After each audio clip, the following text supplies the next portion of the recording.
Hello everyone, my name is Aditya and you're watching Electric Vehicles. Now this video will be in a 3-to-1 format, which means I'll give you 3 reasons why the ultraviolette F77 is so expensive, and then I'll give you 2 scenarios where you could buy the F77, and then I'll tell you 1 reason why, whether or not you buy the F77, you should be proud, you should be happy about it. All coming up in this video. Now those who are not aware, Ultraviolet, which is a startup from Bangalore, has launched their model called the F77. It's an electric sports bike and they've launched it in 2 variants. One is the base variant and the other is the top model. These motorcycles, if you factor in the on-road price, they hover around 4.5 to 5 lakh rupees. That's a huge amount for an electric two-wheeler and being asked by a startup company. Now, first of all, let's talk about 3 reasons why the F77 is so expensive. The first reason is, of course, return of investment. Now, Ultraviolet have been working on this motorcycle since more than 6 years now. All their investment, including the investment coming from the investors, have to be returned, have to be fetched by selling these models. Now let's consider Ather 450X for a moment, because number 1, Ather is the gold standard of electric scooters here in India, and number 2, because Ather is also a company that's a startup from Bangalore and they built up everything from scratch, of course, other than the battery, which we know that lithium reserves are not available here in India, so we have to import lithium batteries. Other than that, everything else was built up here in India, and Ather 450X sells for 1/3 of the price of what the F77 is asking for. So even after selling for 1/3 the price and selling that amount of units, it took Ather 3 years to start making profits, which means for the first 3 years they were only recovering, they were only trying to minimize their losses, and after the 3rd year they're making profit on every vehicle sold, which means 3 years for the return of investment. Now F77 is selling at a much higher price, which means they cannot expect a return of investment as soon as an Ather, which means the profit margin per vehicle has to be higher for them.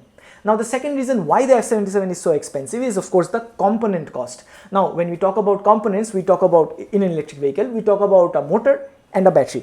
Now the motor is again homegrown and it depends on what technology and what specifications they have used. Now we cannot quantify that, but we can definitely quantify the battery, because as I said, it is being imported and we know that the larger the battery pack, the higher will be the price. Now let us again consider two scooters, electric scooters, that have a fairly large battery pack. I'm talking about S1 Pro and of course 450X Generation 3. Both of these models come at around roughly 4 kWh battery pack. Now the F77 top model has a battery pack of 10.3 kWh. That is 2.5 times that of what S1 Pro or the 450X has. Now therefore you can understand where that extra money is going. Now of course an S1 Pro and a 450X sells for around 1.5 lakhs, and I'll talk about it in the next point. But before I go to the next point, let me add something here, which is that F77, like I said, was launched in 2 variants. One is the base, one is the top model. The base variant has a battery capacity of 7.1 kWh, which gives a claimed range of 207 kilometers. According to me, that is not good. That is a very bad deal, because S1 Pro with a battery capacity of around 4 kWh gives an IDC range of 183 kilometers. So if you are going to buy an F77, you're better off buying the top model. Just pay another 50-60,000 rupees when you're already paying lakhs of rupees. Just pay another 50-60 and get the top model, which comes with a battery pack of 10.3 kWh and gives a claimed range of 307 kilometers. That was a side note. Now let's move to the third and the biggest reason why F77 is so expensive, and that is the fact that F77 is not getting the FAME 2 subsidy.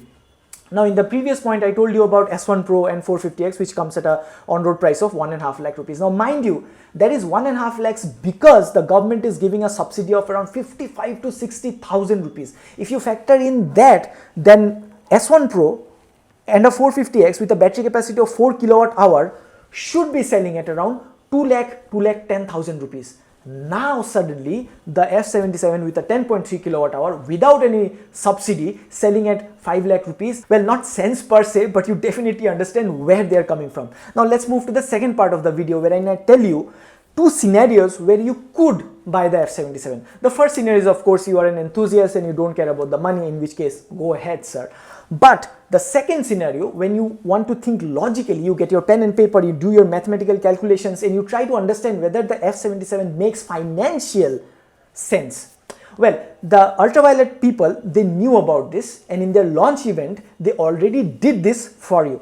They compared the F77 with a 2 lakh rupees sports bike, a petrol motorcycle, and they said that definitely the F77 has a higher upfront cost, but if you calculate over a period of 5 years wherein you factor in the servicing, the maintenance, and most importantly the petrol charges, if you factor in that, then the F77 is cheaper than a petrol motorcycle selling for 2 lakh rupees. Now, we will not be as conservative as the company. Let's say you own a motorcycle, an F77, and we can look at a period of 6 to 7 years wherein you get your return of investment and you start making profit when you compare to buying a petrol motorcycle. And that would be a difficult idea to sell, because if you're buying this motorcycle in the first place, then you're definitely an enthusiast, in which case you are most unlikely to ride the same motorcycle even after 10 years, especially when other motorcycles around you have advanced so far ahead. Now, speaking from Ultraviolet's perspective, the company must give a component warranty of at least 8 years, just like Tata Motors does with its battery pack and its motor.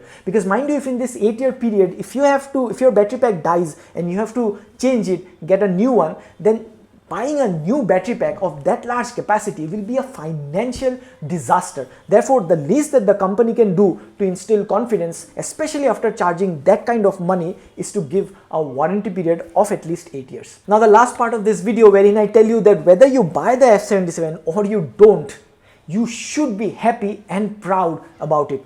I'll tell you why. Now see, the cost of the vehicle is such that even the company Ultraviolet knows that they will not be able to sell a large number of motorcycles here in India, and they're not bothered by it because the number of bookings that they have cost is mostly coming from overseas. They have got worldwide bookings, and that is actually the market that Ultraviolet is targeting. Now mind you, in the world stage, when they see a product like the F77, they're flabbergasted. They think that a motorcycle of this caliber, of this technical specifications, of this kind of looks is available for such a low price. That is a bargain, that is a steal for them. I'll give you an example. Royal Enfield's Continental GT650, that's a petrol motorcycle, that sells for around 3.5 lakhs here in India. Now, going by our standard of living, by our average pay, that is a very, very expensive motorcycle. Now, side note, that is also a very beautiful motorcycle, but it is nonetheless a very expensive motorcycle to buy here in India. But when Royal Enfield sells these motorcycles